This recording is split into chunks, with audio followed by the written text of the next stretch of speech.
Master your money. Personal finance workshop on mutual funds on December 7th and 8th. Register now. Hi hello నమస్తే welcome back to ఐటర్ media. ఈరోజు మనతో ఉన్నారు qualified personal finance expert అయిన విజయ్ కర్ణం గారు. ముఖ్యంగా index funds ఎంతవరకు best, mutual funds కన్నా ఇండెక్స్ ఫండ్సే బెస్ట్ అంటారా? ఈ విషయాలన్నీ కూడా ఈరోజు ఎపిసోడ్ తెలుసుకుందాం. Hi sir. హలో అండి. అంటే సార్ అంటే ప్రోవర్బ్ లాంటి చెప్తాను తెలుగులోనే.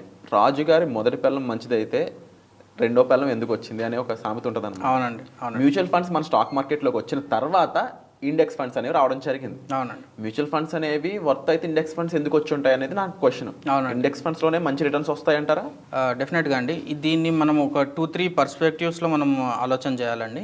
ఎందుకు ఇండెక్స్ ఫండ్స్, ఎందుకు యాక్టివ్ ఫండ్స్ కాదు? అంటే index funds is nothing but passive funds అనమాట. Active funds versus passive funds అని మనం ఒకసారి కంపారిజన్ చూసుకుంటే, యాక్టివ్ ఫండ్స్లో ఒక ఫండ్ మేనేజర్ ఉంటాడు. అతని రీసెర్చ్ ప్రకారం, అతనుకున్న ఇన్ఫర్మేషన్ ప్రకారం, అతనుకున్న నాలెడ్జ్ ప్రకారం నెక్స్ట్ ఆపర్చునిటీస్ ఎక్కడ ఉన్నాయో అతను వెతుకుతూ ఉంటాడు అనమాట. సో జస్ట్ లైక్ ఒక గోల్డ్ మైనర్ ఎలా ఉంటాడో, అతను గోల్డ్ కోసం ఎట్లా వెతుకుతుంటాడో, అట్లాగా active fund manager best stocks, best companies కోసం అతను రీసెర్చ్ చేస్తూ ఉంటాడు ఎప్పటికీ. కానీ ప్యాసివ్ ఫండ్స్లో అలా ఉండదు, అంటే ఇండెక్స్ ఫండ్స్లో అలా ఉండదు. మార్కెట్ ఎట్లా వెళ్తుంటే మీ పోర్ట్ఫోలియో కూడా అలా వెళ్ళిపోతుంటుంది. మార్కెట్ డౌన్ఫాల్ అయితే మీ పోర్ట్ఫోలియో సేమ్ అదే రిఫ్లెక్ట్ అవుతుంటుంది. కానీ ఇండియన్ మార్కెట్లో ఎక్కువగా స్ప్రెడ్ అయింది, లాస్ట్ 1-2 ఇయర్స్లో ఎక్కువ స్ప్రెడ్ అయింది అంటే index funds are the cheapest funds, you will get best returns out of it అనేసి ఒక వైడ్ స్ప్రెడ్ క్యాంపెయిన్ జరిగిందనమాట. And it is true? లేదు, అట్లా చెప్పలేము మనం. ఎందుకు అంటే వాళ్ళు ఇంకొక క్యాంపెయిన్ ఏంది అంటే, ఇండెక్స్ ఫండ్స్ ని బీట్ చేయడం కూడా ఇంపాసిబుల్ అవుతుంది కొన్ని ఫండ్స్కి అనేసి తీసుకున్నారనమాట. అంటే యాక్టివ్లీ మేనేజ్డ్ ఫండ్స్ ఇండెక్స్ ఫండ్స్ని బీట్ చేయలేకపోతున్నాయి అని చెప్తున్నారు. అంటే ఒక ఫండ్ మేనేజర్ కెపాసిటీని తక్కువ చేసి మాట్లాడుతున్నారు. అంటే తక్కువ చేయడం అంటే వాళ్ళ కెపబిలిటీ లేదు అనేసి వాళ్ళు అనుకుంటున్నారు. కానీ ఇది ఒక 50% కరెక్ట్. వీళ్ళు చెప్పేది యూఎస్ స్టాక్ మార్కెట్ గురించి. ఓకే, యూఎస్లో అవుతుంది ఇది. యూఎస్లో ఇన్వెస్ట్మెంట్ వైజ్ చూసుకుంటే 50% యాక్టివ్ ఇన్వెస్ట్మెంట్స్ అవుతున్నాయి, 50% ప్యాసివ్ ఇన్వెస్ట్మెంట్స్ అవుతున్నాయి యూఎస్లో రైట్ నో అవుతున్నాయి. ఇంతకుముందు చాలా డిఫరెన్స్ ఉండే, 70-30 ఉండే, ఇప్పుడు 50% అయిందనమాట. ఒక 10 మెంబర్స్ ఇన్వెస్టర్స్ ఉన్నారు అంటే 5 మెంబర్స్ ప్యాసివ్ ఫండ్స్లో ఇన్వెస్ట్ చేస్తున్నారు, 5 మెంబర్స్ యాక్టివ్ ఫండ్స్లో ఇన్వెస్ట్ చేస్తున్నారు. అది యూఎస్లో నడుస్తుంది. యూఎస్లో ఇండెక్స్ని బీట్ చేయలేకపోతున్నారు కొంత యాక్టివ్ మేనేజ్డ్ ఫండ్స్. కానీ ఇక్కడ మనం ఇంకొక కోణం చూడాలన్నమాట. ఎందుకు అంటున్నానంటే, ఇండెక్స్లో రిటర్న్స్ ఒకటే కాదండి, యాక్టివ్ మేనేజ్డ్ ఫండ్స్లో మనకి డౌన్ఫాల్ని కూడా ప్రొటెక్ట్ చేసే మనకి ఒక రిస్క్ మేనేజ్మెంట్ టెక్నిక్స్ కానీ, రిస్క్ మేనేజ్మెంట్ సిస్టమ్ కానీ ఉంటుంది అనమాట యాక్టివ్లీ మేనేజ్డ్ ఫండ్స్లో. ప్యాసివ్లో మీకు అలా ఎవరు ఉండరు. ఎంత డౌన్ఫాల్ ఉంటే మీకు అంత రిఫ్లెక్ట్ అవుతుంటుంది.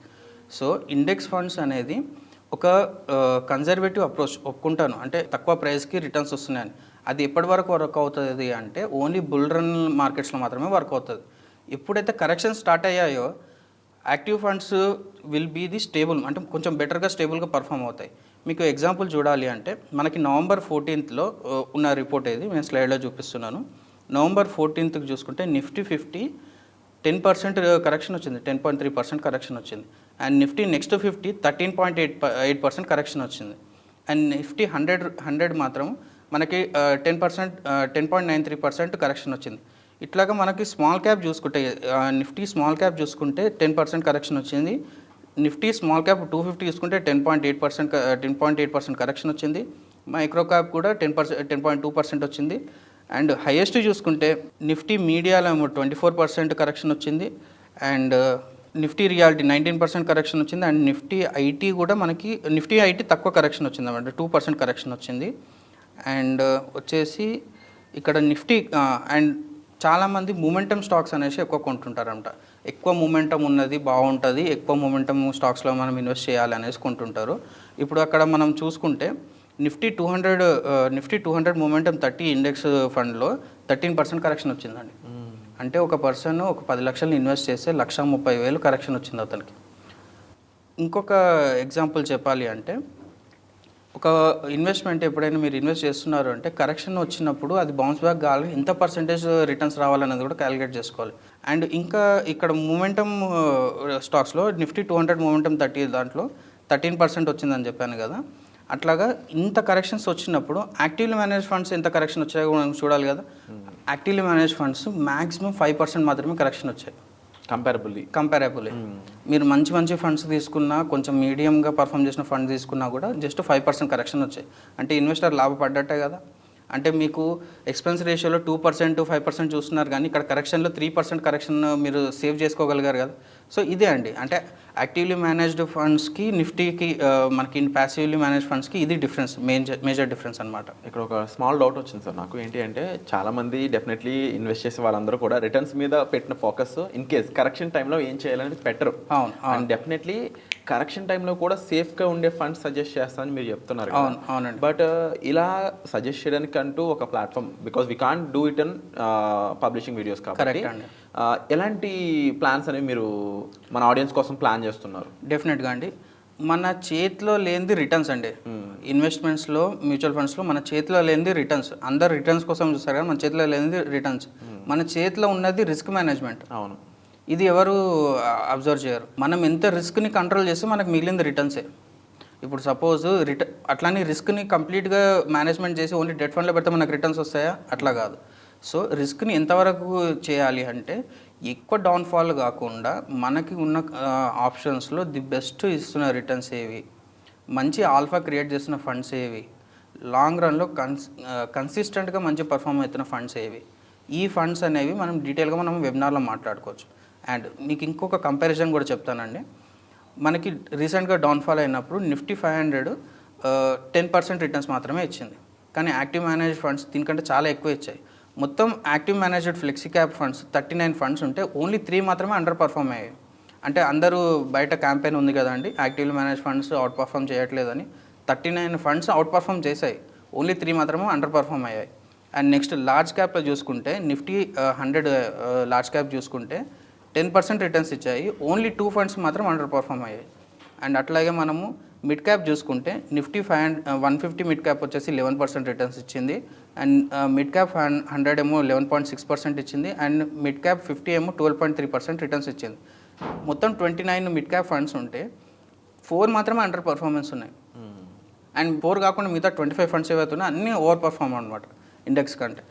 మీ మనం తీసుకున్న ఫండ్ పర్ఫార్మెన్స్ ఇండెక్స్ కంటే ఎక్కువగా ఇస్తున్నాయి అంటే మన ఎక్స్పెన్స్ రేషియోకి జస్టిఫై చేస్తున్నట్లు అనమాట. ఎటువంటి రీజన్స్ ఇంపాక్ట్ చేస్తున్నాయి ఇక్కడ, అంటే ఫండ్స్ అంత బాగా పర్ఫామ్ చేయడానికి, ఇండెక్స్ అంత పడడానికి? అది చాలా పారామీటర్స్ ఉన్నాయి. అంటే ఒక చిన్న న్యూస్ స్పెక్యులేషన్ కావచ్చు, ఒక చిన్న ఎలక్షన్ కావచ్చు, అంటే ఇప్పుడు స్టేట్ వైజ్ ఎలక్షన్ కావచ్చు, కంట్రీ వైడ్ ఎలక్షన్ కావచ్చు, జియోపొలిటికల్ రీజన్స్ కావచ్చు, లేకపోతే వార్ లాంటి సిచ్యువేషన్స్ కావచ్చు. ఒక చిన్న స్టేట్మెంట్ ఫ్రమ్ ద యూఎస్ ఉన్నా కూడా మనకి అది ఇంపాక్ట్ చూపిస్తుంది. ఇవన్నీ కంప్లీట్ స్పెషల్ ఈవెంట్స్ కింద కన్సిడర్ చేయొచ్చు. అన్నీ ఏదైనా సరే ఇన్ఫ్లుయెన్స్ చూపిస్తుంది, కానీ ఏ ఇన్ఫ్లుయెన్స్ చూపించినా కానీ మనది ఎంత కరెక్షన్ అవుతుంది, మన రిక్వైర్మెంట్ ఏ ఇయర్లో ఉంది, ఆ ఇయర్లో మనం ఎంత దాన్ని సేఫ్ గార్డ్ చేసుకుంటున్నాం. ఇప్పుడు సపోజ్ చాలామంది ఏం చేస్తారు అంటే ఒక 10 years తర్వాత రిక్వైర్మెంట్ ఉంది, సరే 10 yearsకి కార్పస్ బిల్డ్ చేసుకుంటారు. కార్పస్ బిల్డ్ చేసుకుని దాన్ని అట్లాగనే పెట్టుకుంటారు. కానీ మనం ఏం చేయాలి అంటే అట్లీస్ట్ 2 years ముందు, అట్లీస్ట్ 1 year ముందు మన కార్పస్ బిల్డ్ అయిందంటే దాన్ని డెట్ ఫండ్లో ట్రాన్స్ఫర్ చేసేసి పెట్టేసుకోవాలన్నమాట. ఎందుకంటే ఆ ఇయర్ ఏదైనా ఈవెంట్స్, స్పెషల్ ఈవెంట్స్ అయ్యాయంటే మీరు ఇన్ని రోజులు చేసిన కాంపౌండింగ్ అంతా ఎరోడ్ అయిపోయే ఛాన్సెస్ ఉంటుంది. అట్లీస్ట్ ఒక 20 to 30% కరెక్షన్ వచ్చినా కూడా మనం హ్యాండిల్ చేయలేమన్నమాట. అన్ని రోజులు మనం కన్సిస్టెంట్గా మెయింటైన్ చేసిన కూడా మనం హ్యాండిల్ చేయలేం. సో మనం అది స్ట్రాటజీ కిందికి వస్తుంది అనమాట. అంటే కార్పస్ బిల్డ్ చేసేటప్పుడు ఒక స్ట్రాటజీ, కార్పస్ బిల్డ్ అయినాక ఒక స్ట్రాటజీ, దాన్ని ఎట్లా విత్డ్రాల్ చేయాలని కూడా ఒక స్ట్రాటజీ కింద మనం కన్సిడర్ చేయాలి. అండ్ ఒక మెయిన్ పాయింట్ ఏంటంటే ఎప్పుడు ఇన్వెస్ట్ చేయడమే కాకుండా ఎప్పుడు బయటికి రావాలో తెలియడం కూడా ఇంపార్టెంట్. కరెక్ట్ అండి. తప్పకుండా ఇలాంటి ఎన్నో విషయాలపై వర్క్షాప్లో మీకు ఒక రైట్ ఐడియా ఇవ్వబోతున్నారు విజయ్ కర్ణం గారు. ముఖ్యంగా మీ పర్సనల్ ఫైనాన్సెస్ అనేవి ఏ విధంగా ఉన్నాయి, వాటిని డెవలప్ ఎలా చేసుకోవాలి, మీ దగ్గర ఎమర్జెన్సీ ఫండ్ రెడీగా ఉందా లేదా, బడ్జెట్ ప్లానింగ్ ఉందా లేదా, అలాగే మీకు సంబంధించిన ఎన్నో సిచ్యువేషన్స్కి మీరు ప్లాన్ ఎలా చేసుకోవాలి, గోల్ ప్లానింగ్ ఎలా చేసుకోవాలి, దానికి మ్యూచువల్ ఫండ్స్ సెట్ అవుతాయా, ఆ ఫండ్స్లో ఎలాంటి ఫండ్స్ మీకు సూట్ అవుతాయి, అసలు మీరు ఇన్వెస్ట్మెంట్ ఎంత పెట్టగలరు, ఇలాంటి ఎన్నో విషయాలపై వర్క్షాప్లో మీతో డైరెక్ట్గా మాట్లాడబోతున్నారు విజయ్ కర్ణం గారు. అలాంటి వర్క్షాప్కి మీరు రిజిస్టర్ చేసుకోవాలనుకున్నట్లయితే డిస్ప్లే అవుతున్న నెంబర్స్ కాల్ చేసి ఇమీడియట్గా ఎన్రోల్ చేసుకోండి. స్లాట్స్ చాలా తక్కువ ఉన్నాయండి, స్లాట్స్ అయిపోతున్నాయి కాబట్టి మీ ప్లేస్ మిస్ అవ్వకుండా ఉండాలంటే ఇమీడియట్గా డిస్ప్లే అవుతున్న నెంబర్స్ కాల్ చేసి వెంటనే సీట్ అనేది బుక్ చేసుకోండి. Thank you so much sir. Thank you అండి.